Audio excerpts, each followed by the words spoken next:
Hey everybody, this is Bishop John Selders, and I am back. We are back on Monday evenings, live, and then whenever you catch this, either on Facebook or in YouTube, we are in what we call relevant conversations. I get this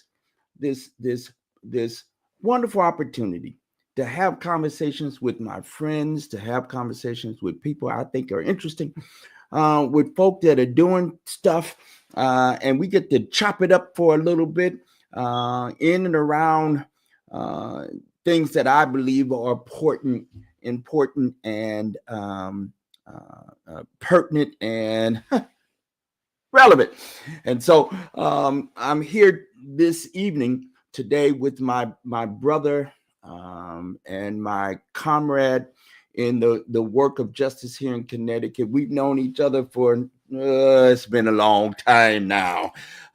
In fact, our relationship dates back to my very beginnings here in Connecticut. And so I remember meeting my brother in the back. I remember seeing you walk in the back of the room, and somebody made mention of the work you were doing in the hinterlands. But you were coming. I think you were still out, east here, but you were soon to be coming closer to the center of the state. And we have been brothers and connected ever since, working on all kinds of things. And as much as things have changed, I guess we can start with they have remained the same. Let me introduce you to the senior minister of the Unitarian Universalist Society East, my brother and friend, the Reverend Josh Pawelek. Hey, Bishop. Hey, man, how are you this evening? Good. It's been a long day. It's always good to be here. Always good to be in conversation with you. And absolutely. Yeah, you're right. I was down in Norwich. I was serving our congregation in Norwich, as they say. Connecticut for 4 years, and I think we met when I was there, but then I came up to the Manchester congregation, and so we've both been in this greater Hartford region for, it's coming up on a quarter century. Doesn't feel quite like that, but it is. It's just a few months. We are here from we came here from Chicago. Right. Almost 25 years ago, and I landed here and have been here ever since. I am in our conversations, and we've been having them kind of continuously. A couple of things have been coming up, and so tonight, what I wanted to center much of our discussion and conversation around is what I'm framing as these moral times, that we are in a particular moral moment, that I don't know if yet we could talk about movement.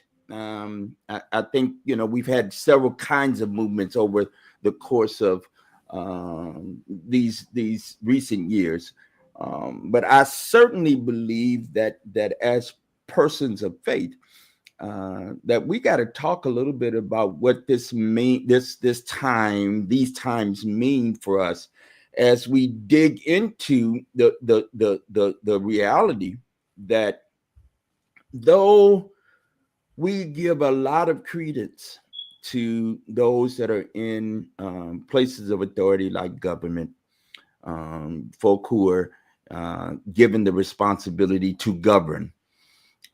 Can I say this and folk won't be mad at me, right? That ultimately, if I'm a person of faith, I believe that there is a divine one that's in charge. Amen. Right. So for me, that while they do stuff, and the they is anybody, the proverbial they, right? They're all out here somewhere. That we represent a people, and we represent a force in community that I believe has the ultimate power. I use the term ashe. Ashe is a West African term, and in several different traditions, it comes up. It's a kind of a blessing, and it literally means God's power mixed with our power makes ultimate power, right? Mm. So for me, it is this moment also has a bit of ashe on it, right? It has this, I believe, in the hope that resides within us, each of us. So I'm gonna stop preaching. I already done got started. I'm gonna stop preaching, but well, don't stop on my account. So let's go back a little bit, Reverend Josh. You and I think it was 2005, 6, 7, in there somewhere. We had gathered around a table. I think our sister friend Renee Reese had gathered us. It was early Rochelle Palazzi. Yeah. I don't know if she was Palazzi then. She may have just gotten married. In fact, but it was early on where she was actually working for the union, but was being farmed out to the Center for Connecticut Center for a New Economy. Yes, yes. And we were working then on what we talked about or characterized as a moral budget, a Connecticut moral budget, where your treasure is. That's where your heart also is. I think I'm in the Christian scriptures when I quote that. That was a Jesus-ism, if you will. So we were working then around that. Some stuff happened today that I think, could you talk a little bit about what folk were gathered around at the Capitol today? Yeah. So there are a lot of moving parts and a lot of different organizations involved, but essentially about 30 clergy, mostly from the greater Hartford region. We started actually at Emmanuel Lutheran congregation, which is across the street from the Legislative Office building. We had a prayer service, and then we marched over to the Capitol. We had a press conference. So 5 of us spoke at that press conference. And then we had a letter calling for a moral budget that we delivered to the Speaker of the House and the Senate President and the governor's office. And so you had clergy that were brought together by SEIU 1199, because a lot of these clergy in their congregations, there are home care workers and different kinds of healthcare workers and personal care attendants and long-term care workers. And they do have a contract coming up, but that's one of the dimensions of this. But they are not paid well for what they do, and it is essential work. and they do not have retirement, and oftentimes they don't have health care that can address, or health insurance that can address the health care needs that they have for themselves. So we were up there advocating for them, but also more generally for a moral budget in terms of public education and investment in higher education in the state. We're seeing a lot of financial retrenchment in the state college and university system. We're seeing rising homelessness, and for so long, the budget has not really addressed these things in a substantive way. And we can get into the conversation about what we call the fiscal roadblocks, also known as fiscal guardrails, which I think you and I talked about the last time I was on this podcast. But here we are, the session has started, and there is a movement to reform those fiscal guardrails. But the funny thing was, so, all right, I have a little bit of an ego, and I kind of wanted to see what was out there on the media. And so I'm looking around for it. I'm Googling clergy capital moral budget, and nothing from our press conference was up there yet. But guess whose press conference was up there? Ours, from, I think it's 2017, when we were up there. That was a different iteration. We were calling for a moral budget, and actually you and me and I think 4 other people took an arrest inside the Capitol building that day. I think that was 2017. It was around there. But when I Googled, that's what came up. And it just reminded me that, the more things change, the more they stay the same. Because you're right. We were back there with Renee and Rochelle. We called it Clergy for a Just Budget. That's right.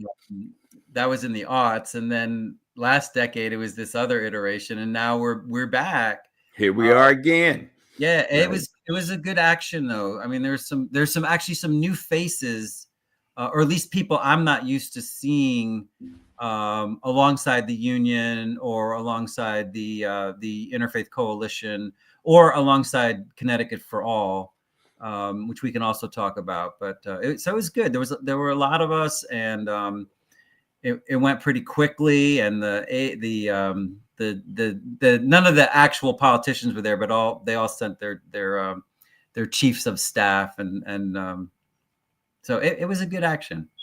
Sure.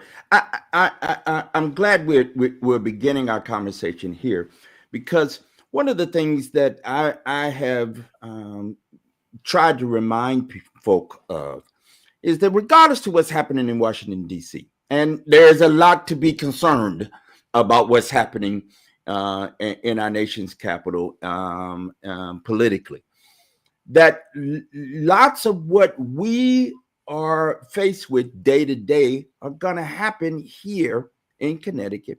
And really the policies and the laws that are enacted and the follow-up to what has been enacted are going to come down to you and I and any of us who live in Connecticut, vis-a-vis our towns and our cities. It's going to happen because, whatever has been decided upon by the governor and our state legislature. And so, and we are now at the very beginnings of session. Session started just about a month ago, and will go. This is what is considered the long session, the long period of time. Every other year, they go from long session, the alternate short session, long session. This is the long session. And here in Connecticut, the way it works is that if there's going to be moving and sweeping and important decisions and legislation that get done, it happens during the long session. Right. And the budget also, it's a biennium budget. So they do that in the long session. They do some tweaks in the short session, but it's not the same.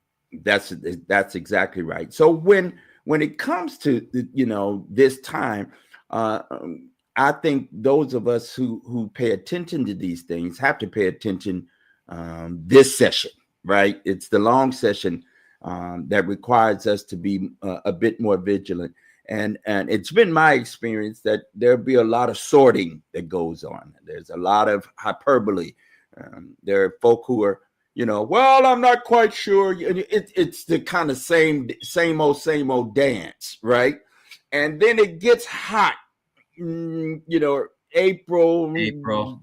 and then by May, it's sizzling, it's boiling, it's smoking, and that people are required to make decisions. Right now, the sorting happens, and then by April, we get things that have been discussed in committee. They come out of committee, and then they kind of line themselves up for both the Senate and the House here in Connecticut. Now I'm talking technically. This is the politics of here in the state of Connecticut. And most states have a similar focus and a similar way they do it. Here, I want to also suggest that here in Connecticut we have not only what happens at the Capitol, but we have 169 different towns here in Connecticut. And so the dynamics here are what would you call them, Reverend? I would not call them regional. I mean, we have county lines, but there's no county structure, right? So we have six. There's six, I think, counties in the state of Connecticut. I think 6 or 8, but you can forget that. They don't work regionally very well at all. Right. So there's no economic cost sharing. Every town has its own staff for everything. There are some, rural school districts where 3 or 4 towns combine on the school system. But for the most part, every town, every city has its own structure. And that's where a lot of the work actually gets done, particularly around housing, because every town and municipality has its own zoning ordinances. And boy, does it make affordable housing tough in Connecticut. We have the lowest, they just announced this week, the lowest apartment vacancy rate, which means that affects everything, and it is really hard to find a place. And if you've got an eviction or even a threatened eviction on your record, you're just not going to find housing right now. And see, so this stuff is all in my mind tied together. I'm okay, here we go. Thank you, Councilwoman Reyes. She says 7% in the chat. And I'm assuming she's speaking of the statistic you just named. So I'm off. That's still pretty low. That's very low. So it is. Here we go. I'm reminded of the 25th chapter of Matthew. For those of us of the Christian tradition and persuasion, many of faiths have similar stories or narratives as such. In this particular case, Jesus is in one of his parables. He's storytelling, right? And great preachers better have a couple of good stories to tell, right? And he's storytelling, talking about in this case, he's talking about the actions of a king, of a leader. And then it kind of goes down, it boils down. We talked about, the talents, and then he gets into a conversation where he talks about being hungry, clothes, or thirsty, or in prison. And then the question comes, well, when were you thirsty, or when were you hungry? When did we give you, when were you naked? And then of course, the punchline is when you've done it to the least of these, you've done it under me, Jesus says, right? That's the punchline. And so for me, as a person of faith, and I think I can speak for you, obviously you can speak for yourself. It's at the center of our faith. is how we govern ourselves. That what we've done to us, what we do to one another, is as if we're doing it to ourselves, and vice versa. That there is a baseline where we are all where we're equaled, and there are no big I's and little U's. We are all are children of the divine, and somehow or another that we can't opt out of that, in my opinion, and that's an humble opinion. And so, what are ways in which we can gather ourselves, organize ourselves, help each other, remind each other that this is something we can't opt out of? Right? Yeah, it's a great question. You're reminding me, you and I were on that call before the inauguration, the Trump inauguration, with the Reverend Dr. Bishop William Barber of Moral Monday, North Carolina, Repairers of the Breach, Poor People's Campaign. And he was saying something similar. He was addressing this question, and it really struck me what he said. He was talking about clergy being in the public arena, or being in the public sphere.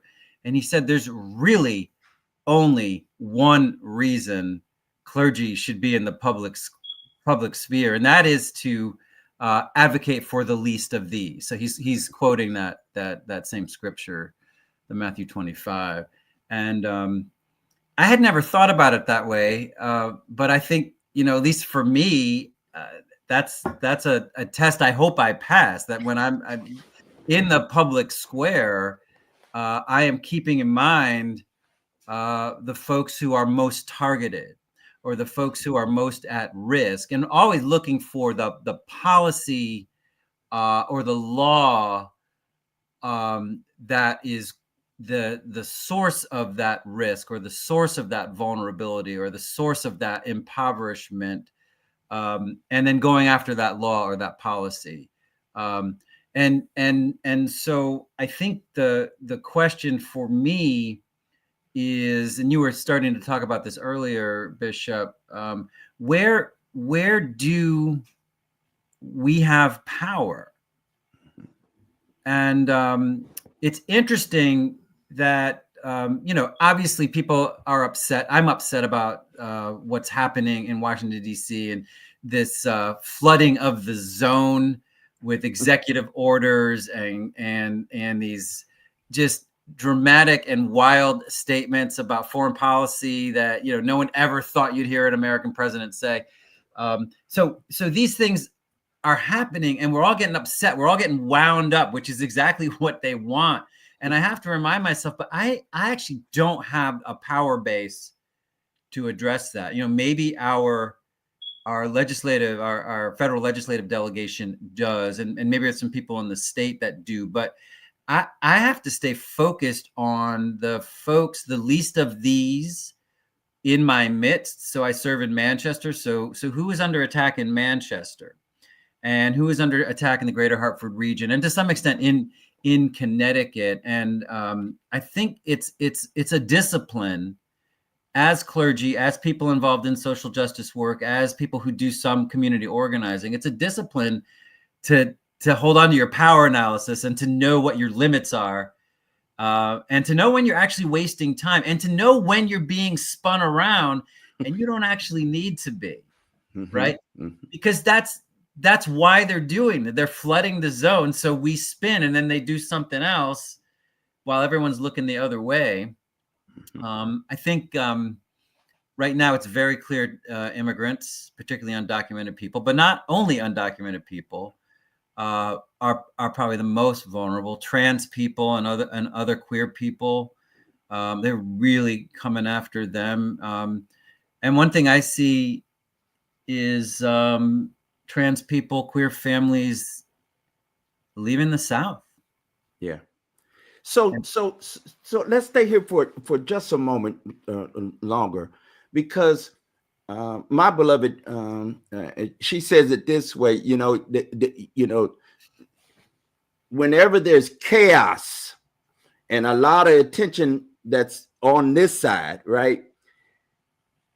Don't look over here where they're pointing or where they're speaking. Look somewhere else, because that's just a distraction to what's really going on.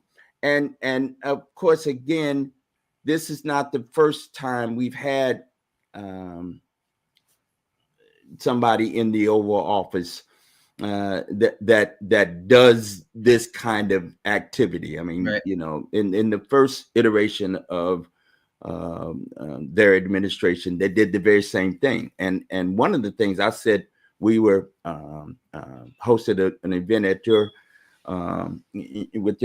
at your congregational spot, and I said, there was a whole lot of hyperbole about building a wall. Mm. And the country was going to pay for it. It wasn't going to cost us a nickel. Did the wall ever get built? Right. I think 700 feet, maybe 700 meters. I can't remember. Yeah, so for me, there's lots of conversation, lots of things thrown out there, lots of articulations that are based in alternative information. I'll just say it that way, and that's okay. You can spin it however you want to spin it and use it. What's important to me is, yes, keep our eye on the prize, right? Our effort, our ministries are to local folk. We have communities that look to us to provide, not only a moral voice, but also to stand in the midst and use the platforms that we have to articulate, a vision of the divine, a division of community. Dr. King would call it the beloved community. And I find it very interesting that he began to espouse this idea of a beloved community. He was saying it, in various different ways. But the book that was published posthumously after he was assassinated, and where do we go from here? Chaos of Community, where he spells out, in some detail, what is the beloved community. And so I think we have a responsibility as faith leaders to espouse, what that looks like. How do we move toward there? How do we get to that? And we get there when we take a look at, for example, for me, when you're hungry, you clothes, lack clothes or food. When you're in prison, those are the simple. Again, that's ground level for me. And then there are those of us who are in vulnerable spaces and places, right? And I think students are feeling that, that the anxiety of what does it mean. We had this happen, a number of years ago when there was the Muslim ban and DACA students and ICE was engaged and involved in the threat of, and so isn't this the playbook, right? And so how do we remind our folk, right, and remind the people we have some influence with? Hold on for a second. We do have a space that and that we can carve out for ourselves, and we don't have to be too concerned about what they do, as long as we do what we, and let me speak in faith terms, we've been called to do, and and how to do that responsively, and what we tried to do, in particular, you reminded me that one of the things we did that we thought was important is to be in conversation with one another. And so during the pandemic time, we held space for about a year or more in a kind of weekly basis where we were getting together just to say, hey, we still live around here, and here's the work. And we called together a number of us, and then we had another group that was a global group. So we were in conversation not only with ourselves here in Connecticut, but we were in conversations with a number of our friends across the region and across the world, in fact. And so I think that's where we've got to continue to spend some time on. What how to react to that? How do you react to that? Well, one thing that's very clear to me is like in the pandemic, when that hit, the power of relationships seemed was so clearly important. And I know just from stories from colleagues around the country, people would report feeling isolated and anxious and frightened, and then the conversation or the question I would have was, well, who are you connecting with? And they weren't, right? And for me, we had the thing that you and Pamela did, calling us together every Saturday for a year at 5:00, every Saturday for a year. And we called it Recovery for All back then, which is now Connecticut for All. But that early organizing group was meeting pretty much on a weekly basis during the pandemic. And the lesson for me from that is, don't do any of it alone. So the person who's being spun around, more often than not, isn't talking to anybody else. They're listening to the news, or they're seeing some clip, or they're watching something on YouTube, and they're alone, and they're just getting spun around. And you need someone next to you saying, all right, chill out. You're going to be okay. And then, calling the person back to relationship, calling them to spiritual practice. Like, what is it that helps you calm down, that helps you center yourself, center down, ground yourself? Can you remember to do that? I mean, so much of my preaching these days is just saying that to the congregation. Breathe.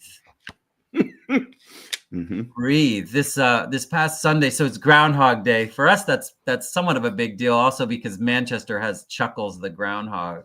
I see. But it's a moment where it's not just people who take Groundhog Day somewhat seriously, but it's the ancient Celts, and it's the Chinese Lunar New Year. They call it the Spring Festival.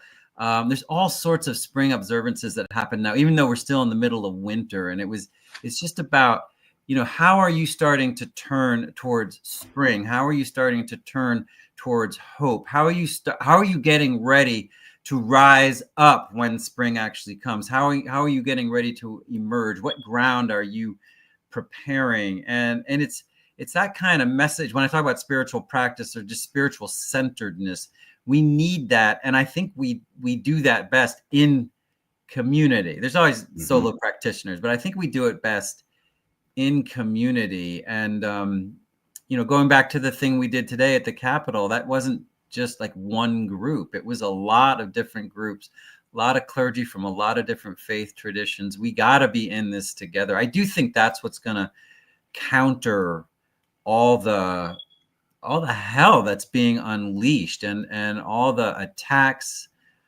on immigrants, on trans people, on poor people, that are happening already and that we know are coming. So that's my reaction. We have to be together. We have, and so why not build the beloved community? If we weren't doing it before, let's do it now. That's right. And where we have, I think, always found a way to be together and move together has been the bridge and the bridges that we build, suburban and urban. Mm-hmm. The bridges that we build between our what we would name, or what is used to as wedge issues like race or gender. It's fascinating to me that DEI is the that's the thing now. And it's conflated with affirmative action, as if affirmative action and DEI are the same thing. Right. When in fact, white women have benefited most from both. So you know the facts that are strewn around that. I mean, there are all of the requisite phrases, language that is used that divide us and separate us out. And listen, I want to be as distinct as anybody, right? I show up as a black man of some age now, and I wear it. I wear that age. You got it. Right. And yet, listen, what I have to deal with, what have been the issues of life for me, are not too different from what are the issues of life for you. I'm concerned about my family, and I'm concerned about those that I serve in the communities that I serve. I'm concerned about our cities, and I'm concerned about how folk are managing and getting through. And here's the thing about this: while we pay attention to what's happening legislatively, while we pay attention to what politicians are doing, at the end of it, and I too have learned this from my beloved Pamela. You're talking to me. I hear you. That what happens is that we may do all of what we do. At the end of it, are real lives. People are at the end of all of our talk. People are at the end of all of our legislating, and quite frankly, many of us are not necessarily in the, and I'm trying to say this as gentle as I can, we're not in no relationship with none of them people. We have no genuine relationship. So if we're gonna really wrestle with beloved communityness, it's gotta be finding spaces and places where we are engaged with one another. I mentioned this when we were together the other week, that I know, like you do of me, I know details of your life, right? I know you have a brother that's a twin brother. Yep. And you got another brother too. But you got a brother, when I look at his face, I look at your face. That's right. We are very identical. Y'all are woo. And yet I can tell you apart. And because I'm in relationship with you, and he don't talk like you talk. there are very distinct features and qualities because of relationship that we can lean into. And that's beloved communityness at its core. That you know, it is the calls we make with one another. It's the places where our families have gone through some tragedy or some loss. It's where you show up at, and where you know what your place is. I had one of my brothers said, I know where my place, we, you know, during the very tender time we've been going through over the last couple of years. And my buddy said, I know where my place is. It's where you are. And that, see, that's something different than showing up because I'm the flavor of the month. I'm the cause of the week. I am the poster child for this or that. It's got to be where we are, the for realness, that are our authentic selves actually get engaged. And can I say that's when, in the story that I quoted from Matthew 25, it's the question that came: when were you hungry?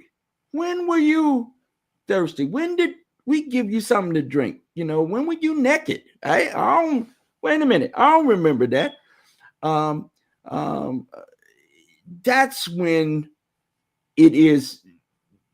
It's when you recognize, oh, it was that time. Mm-hmm. It was that season. Oh yeah, I remember, and that it wasn't work, that it was. I won't say always a pleasure because it ain't. It sometimes it can be real work. It can be really hard. Yeah. Yeah, and yet it is what is not only what is needed to happen. It's my, it's you. You're a parent. I don't really care how my kids show up. They my kids. They're my children. I'm related to them. So wherever they are, I gotta show up, right? It's, and they could be wrong as two left shoes. I still gotta show up, Right. and I gotta show up, and I can't somehow disown the relation. And boy, are we in such a time that Mordecai said that best in the Hebrew scriptures. And he was talking to his family member. Esther, Vashti. You're in the king's house. You're in the king's court for such a time as this, right? The folk out here catching hell. You got to say something, and if it costs you. Whatever it costs you, you can't just somehow claim, "Oh, I'm not one of them." You are one of us, Mm-hmm. and maybe it's that piece that is often quoted, where they came for this one, and then they came for this one. This is coming out of Nemo. that the Minimola. That's right, out of World War II, and then they came for me, And I there's think. one left. That's right. That's right. And so, and I think what's of very grave interest to me is that while you may think, oh, yeah, that's really bad for them, the them is you. Mm-hmm. Yeah, the them is you. We are these moral times. I think about what is moral, what is morality. Of course, it simply put, it's what is right and what's wrong, Mm-hmm. right? It's the ancient Egyptians had and I'm fascinated by this, because when we start talking about virtue and ethics, you all of a sudden you hear the ancient Greeks, Aristotle, Socrates. We start quoting them, and what's funny to me is they were studying in Northern Africa, where they got it from. And so Mm-hmm. the ancient Egyptians had a image of the divine, a virtue of the divine, a goddess called Maat, Maat. And she was represented by a woman with an ostrich feather. And in their conversation, in their thinking, their spirituality, it was she was at the entrance of the passage from day to night, Mm-hmm. right? And you gain entry, all right, into this journey, because she was able to place that feather on a scale. The scale had your heart on one side and the feather on the other side. And if there was balance, you got entry. It's very interesting to me. So it wasn't, you weren't being literally judged in this spiritual thinking, not judged by one single act, weren't judged by a series of acts, but where was your heart, right? And morality for me has something that engages in the heart spot for me. Sure. I love the difference between the question, how are you, and how is your heart? And if you ask someone, and I do this as in pastoral conversations with folks, how is your heart? It's just a very different quality of question. It invites people to think differently. And, it's, a lot of times the answer to the question, how are you, is fine. Right. I'm fine. But if you ask someone how their heart is, they're going to be more likely to talk about, what hurts, or what is hard, or what is what they're struggling with, or what they are finding joy in, and what is pleasing to them. But it also is that that place of discerning right and wrong, and so I think there is that moral component to it as well. That doesn't necessarily come out if I ask someone how is your heart, but I think when we're talking about the heart, we're talking about a different kind of knowing. And I think a lot of human beings intuitively have a sense of what is right and wrong, but it's so easy to forget. It's so easy to ignore. It's so easy to just go about your day not really paying attention. And as you were saying earlier, not, you may hear something on the news about a group of people who are suffering or under attack in some way, but if you don't have those relationships, you don't really know. And so what breaks your heart open? Does that story break your heart open? And does it break your heart open enough to want to get involved? And I think that's what we're ultimately talking about, is how do we get our people, our neighborhoods, our communities, our congregations, how do we get them involved in that caring for the least of these? And it starts, I think you're right, it starts in this heart place. I think you can talk about it till you're blue in the face, as they say, explain it, do the analysis, preach the erudite sermon, but somehow people have to be touched in the heart. And I think that's our work. Yeah. So for me, I'm gonna keep at this, because I think this is important, an important distinction to make, and to remind ourselves of when we talk about what is moral or morality.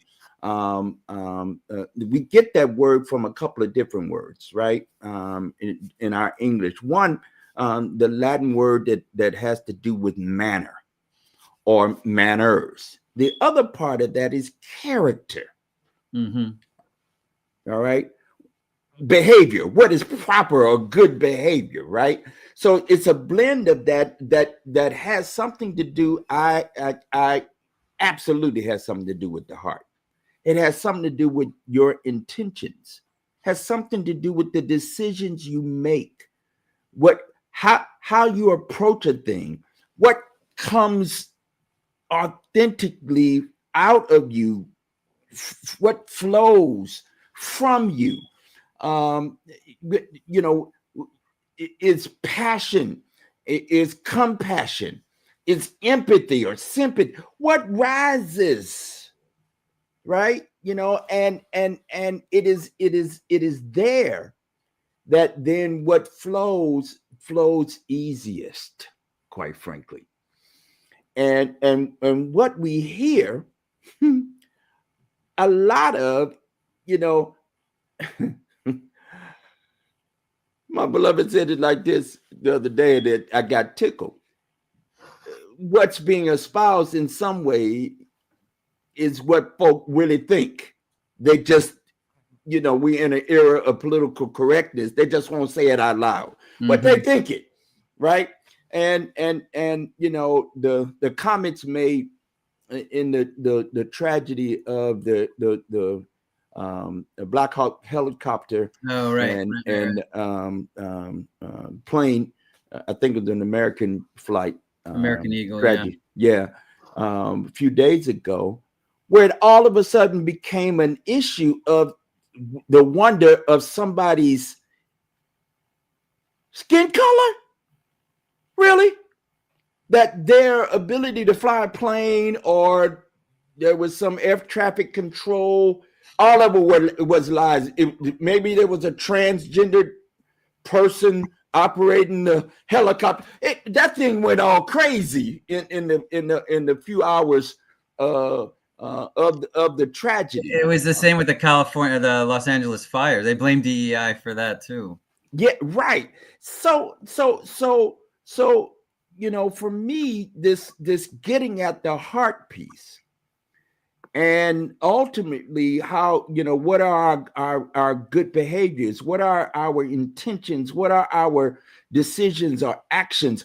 It's got to move from the head, from what we think about, from what we prioritize in our maneuvering. It's got to move through to how we do what it is that we do.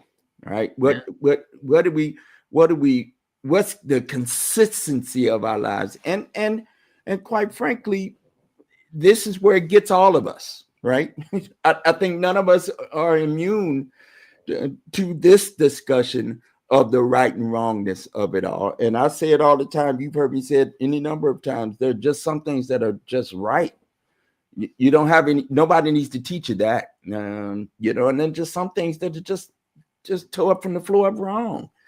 And things like, can people live in a place, and, in these times, the last 6 weeks or so, it's been brutal out here as far as the temperature is concerned here in the Northeast. And so if you ain't got somewhere to be, you're in trouble. Mm-hmm. Right. If you want to work, here people, our what you were gathered around today up at the Capitol. Here, a few years ago, these were the essential workers. These were our healthcare workers. These were people who were taking care of the folk who were sick, right? And they weren't even given a living wage, right? And PPE was the other big thing. They didn't PPE, right? That's right. So, I mean, some around that didn't pass. That did not pass the smells test, as far as I'm concerned. No. And I don't know how, in the world, when we're talking about, the lives of the people we, folk govern, that this was at issue, that this was a struggle over a few dollars. People's lives were at risk. And I think in some ways, here we are again. We're back at this again, where people are not getting, the tools that they need. How do you go to work, when you're worried about how you're going to care for your children? Well, and then the folks in power, and I'm talking about the governor and the legislative leadership, somehow they're caught up on the bondholders. Like they have these rules they have to follow, but they're not willing to unfollow them. And so the bondholders right now, the way the rules are set up, have a lot of power over this. And it's called the bond lock. And if I had hair, I would pull it out. They care more about Wall Street than the most vulnerable, than the least of these. And you see it in the way the policies play out. And you see it in the way the spending plays out. You see it in the spending priorities. And it's just, I want to pull my hair out, but that's why we were up there. And I don't know. I don't have a sense of how, when you get into power, you end up caring more about, the wealthiest citizens and the bondholders, Wall Street. How do you not hear what people are saying? In terms of their suffering, in terms of being homeless, in terms of, teachers having to buy snacks for kids who are hungry, the people getting evicted, right? The immigrant, like, how do you not hear that? Or because you don't hear it. It does have something to do with beloved community, because I think people who have a genuine experience of beloved community, whether that's in a congregation or a neighborhood, and you become attuned to the people around you, and you become you become attuned to the people who have needs and who are falling on hard times, whether they've lost, there's been a death in the family, or they've lost a job, whatever it is, but you become attuned to that. And I look at the way the policies and the spending of our government, I look at the way it lands on people. I'm talking about state government. And you're not listening. But then I wonder about the quality, like, what is their community? What are the lessons they're getting from their community that say this is okay? And of course, some of what it is, lobbyists and the Connecticut Business and Industry Association and the Yankee Institute, they're hearing a lot of what I would consider to be misinformation or highly biased information. But let's be honest. Oftentimes, who are the people who are needing to be heard? It's Black and brown people, it's women, immigrants, it's margin people. Marginalized people. And so, are you in a genuine beloved community? No, you're not. You're not, clearly, because you would govern differently. You would. And I say this, that part of the reminder for me is just what you're referencing, Reverend Josh, that you would think these are smart people, these are good folk. You mean they don't hear from us? And the fact of business is they hear more from folk who are representing the wealthy. They hear from the folk who are representing the bond holders. They hear more from them, and they hear less from us. And so part of what we've got to decide to do is be intentional that they do hear from us. Right. In fact, we, in this representative form of governing, this experiment we call democracy, we voted, and I've said to one of my state legislator, listen, if it was somebody else that would run, I would vote for them, because I find you not right on hardly any of the issues that are important to me. And then it came to me, I'm gonna fix that.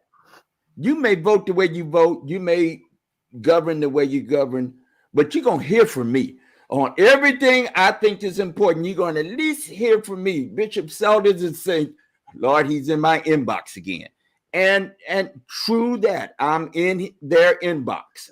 I think it is ultimately, the question is, what do we want? And again, I'm quoting my beloved, and I have to say it. We got to decide to do something different and not depend on anybody else but us to do it. And got to depend on me to show up. Got to depend on me to speak up. Got to depend on myself and the intentionality that I am engaged in around building beloved community-ness. And so it is incumbent upon us. We got work to do.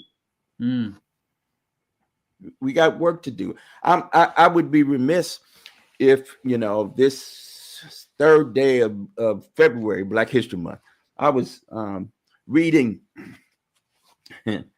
and I was reading Langston Hughes, and so he has a small. It's called Jim Crow's Last Stand. It's a series of race and culture poems and writings. And he said this, and I want to use it as a way to hit pause for tonight in our conversation. He said, I've been scarred and battered, my hopes the wind done scattered. Snow has freezed me, sun has baked me. Looks like between them, they done tried to make me. Stop laughing, stop loving, stop living. But I don't care. I'm still here. Amen.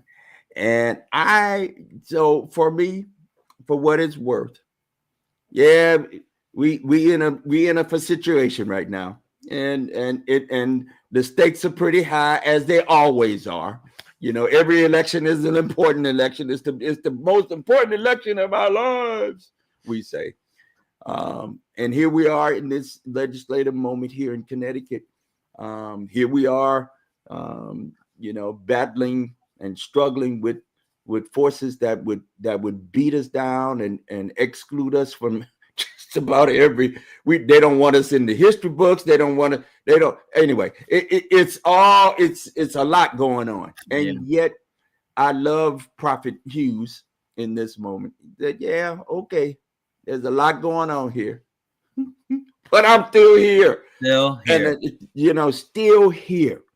And so take that, and have it be at least some hope for us as in these coming days. Reverend Josh, any last word?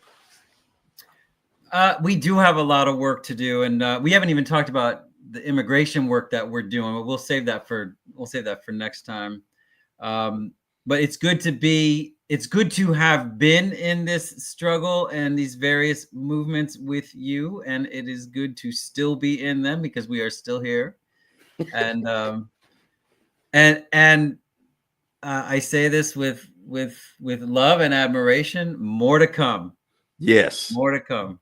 More to come. Well, thank you, my friend and brother. We are in this together, and we're partnering together. We got stuff to do, so be paying attention.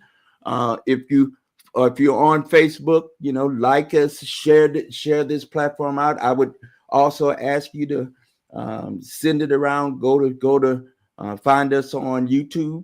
And we are there. Like and subscribe there, and do all the stuff you're supposed to do. I'm supposed to tell you to do. Go ahead and do that.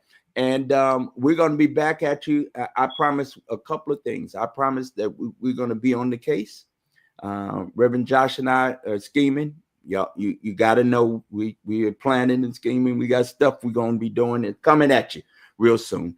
And the second thing I promise to do is to be as faithful as I have been and Reverend Josh, I think as well, to the work of doing what is right by folk and by the people. We're in it together, and Prophet Langston Hughes gave us the word. We are still here, still here, and so we're gonna say peace and we out of here for the night.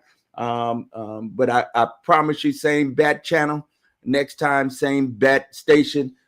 Be looking for us. We'll be in this work, doing this stuff together. All right. God bless everybody. God bless.